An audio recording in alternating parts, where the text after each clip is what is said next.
चंडीगढ़ में लुटेरों के हौसले कितने बुलंद हैं, इसकी वानगी आजकल हमें सिटी ब्यूटीफुल में देखने को मिल रही है। ताजा मामला अल सुबह सेक्टर 26 का है, जहां पर मंडी सब्जी लेने जा रहे एक रेड़ी फड़ी वाले को गाड़ी में सवार 3 युवकों ने लूटने की कोशिश की। अपने साथ हो रही वारदात का एहसास होते ही रेहड़ी वाले ने हिम्मत दिखाई और शोर मचाना शुरू कर दिया और मदद की गुहार लगाई। गनीमत रही कि पीड़ित की गुहार को पास से गुजर रहे एक व्यक्ति ने सुन लिया और वो मदद के लिए आगे आया। मदद के लिए आगे आए राहगीर ने तीनों लुटेरों को पकड़ने की कोशिश की और पकड़े जाने के डर से तीनों लुटेरे मौके से फरार हो गए। आपको बता दें, लुटेरों के पास तेज धार हथियार थे और वो इससे किसी को भी नुकसान पहुंचा सकते थे। लुटेरों के मौके से फरार हो जाने के बाद पीड़ित ने पुलिस को सूचना दी। मौके पर पुलिस पहुंची और शिकायतकर्ता से पूरे मामले की जानकारी ली। सेक्टर 36 थाना पुलिस मामले की जांच कर रही है। इतना ही नहीं, पुलिस हादसे वाली जगह और सड़क पर लगे हुए सीसीटीवी कैमरे भी खंगाल रही है।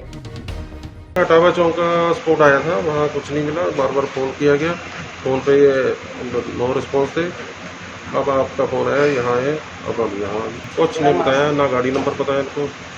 3 आदमी बता रहे हैं। पूरी तरह चौक में सारी पेट्रोलिंग चल रही है, ईओ ड्यूटी चल रही है, आरओ ड्यूटी चल रही है। बोलेरो कार बता रहे हैं, ब्लू कलर बोलेरो, देख लेते हैं। चंडीगढ़ पुलिस लोगों को सुरक्षित माहौल देने के दावे करती है और साथ ही साथ दिन रात पेट्रोलिंग के भी दावे पुलिस की तरफ से किए जाते हैं, लेकिन ऐसी हो रही वारदातें पुलिस के इन सभी दावों की पोल खोलती हुई नजर आ रही है। ऐसे में जरूरत है पुलिस को सख्ती बरतने और चौकसी को बढ़ाने की, ताकि बदमाश ऐसी वारदातों को अंजाम देने का सोच भी न सके। चलिए अब हम आपको सुनाते हैं पूरी वारदात की कहानी पीड़ित की जुबानी। द सिटी ब्यूटीफुल चंडीगढ़ में अल्प सुबह यानी कि जो रेडी फड़ी वाले हैं उनके साथ लूट की वारदातें हो रही है। ऐसी एक वारदात चंडीगढ़ सेक्टर 36 थाना क्षेत्र में घटी। आखिर क्या वो वारदात थी और किसके साथ हुई, हम आपको बताते हैं। हमारे साथ है पीड़ित और शिकायतकर्ता। उनसे पूछते हैं कि आखिर कहाँ से आ रहे थे, कहाँ जा रहे थे और उनके साथ क्या कुछ हुआ। सबसे पहले क्या नाम है जी आपका? रजनीश कुमार। रजनीश, कहाँ से आ रहे थे, कहाँ जा रहे थे और आपके साथ क्या कुछ हुआ ये सारा? सर मैं आ रहा था 41 डी ब्रेडी से और जा रहा था 26 की मंडी में। तो हम जैसे सब्जी का काम करते हैं तो हमें सुबह जल्दी जाना पड़ता है, अच्छी सब्जी मिल जाती है। तो हमारा रोज़ का ही काम है, हम बेफिक्र होके जाते हैं कि चलो सेफ्टी है। मगर जैसे ही मैं घर से निकला तो पीछे से ना 42 के चौक से यहाँ से ना अपना गाड़ी पीछा कर रहे थे। तो 3 लड़के सवार थे। जैसे ही मैं आगे 35-36 की जो चौक पे पहुंचा ना, डिवाइडिंग रोड पे, तो लड़कों ने मुझे पीछे से आकर एक ने मुझे धक्का दिया। तो जैसे ही मैं नीचे गिरा, रेडी मेरी पलट गई, तो सामान काफ़ी बिखर गया। तो उसके बाद जैसे ही मैं आगे पहुंचा तो उन्होंने मुझे पीछे ये कॉलर से पकड़ लिया। तो एक को मैंने धक्का दिया, तो कहने लगी ये जो तुम्हारे पास कैश वगैरह है वो निकाल। मैंने जैसे ही चिल्लाना शुरू किया, एक ने गंडासी निकाल दी मुझे मारने के लिए। तो जैसे ही मैं इतनी दूर आ गया तो मैं एकदम चिल्लाना शुरू कर दिया घबराहट के मारे।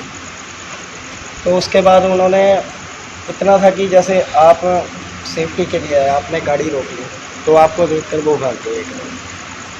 तो हम यही चाहते हैं कि हमारी जैसे सेफ्टी है, मेरे साथ हुआ ऐसा किसी और के साथ हुआ। तो आपको क्या लगता है कि जिस तरह से सुबह के वक्त ऐसी वारदातें होती है तो पुलिस पेट्रोलिंग होती है, पुलिस दिखती है या नहीं दिखती है, अब कैसा लगता है? सर पहले दिखती थी तो ज़्यादा बेहतर होता है। अब बाई चांस कई बार ड्यूटी इधर उधर शिफ्ट हो जाती है तो वो भी क्या करें पुलिस वाले।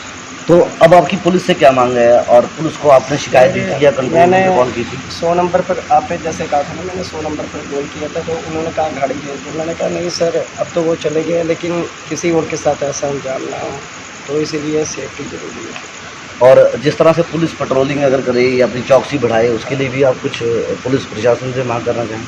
सर मांग यही है कि बस सेफ्टी होनी चाहिए, क्योंकि आगे जैसे ही सर्दी का मौसम आ रहा तो दिन थोड़ा टाइम निकल गया। तो ये है कि इनका ज़्यादा टाइम, ये जो लूट मार करते हैं इनको सर्दियों में और समय मिल जाएगा। हर कोई अपनी गुजर बसर करने के लिए सुबह अल्प सुबह सेक्टर 26 मंडी सामान लेने के लिए जाता है और उनके पास कैश भी होता है। अगर सामान लेने से पहले ही उनके साथ अगर ऐसी लूट की वारदात घट जाती है तो आखिर वो करेगा क्या? अगर इसी शिकायतकर्ता के तेजधार हथियार से कोई जानलेवा हमला हो जाता या कुछ ऐसी चोट लग जाती जिससे इसकी मौत हो जाती, तो आखिर इसका जिम्मेवार कौन होता। हमारा केवल यही सवाल है कि शहर के लोगों की सुरक्षा चंडीगढ़ पुलिस के हाथ में है और उन्हें अपनी सुरक्षा बढ़ानी चाहिए और चौकसी तेज करनी चाहिए। कैमरामैन अमनदीप के साथ कुलदीप, पंजाब केसरी टीवी, चंडीगढ़।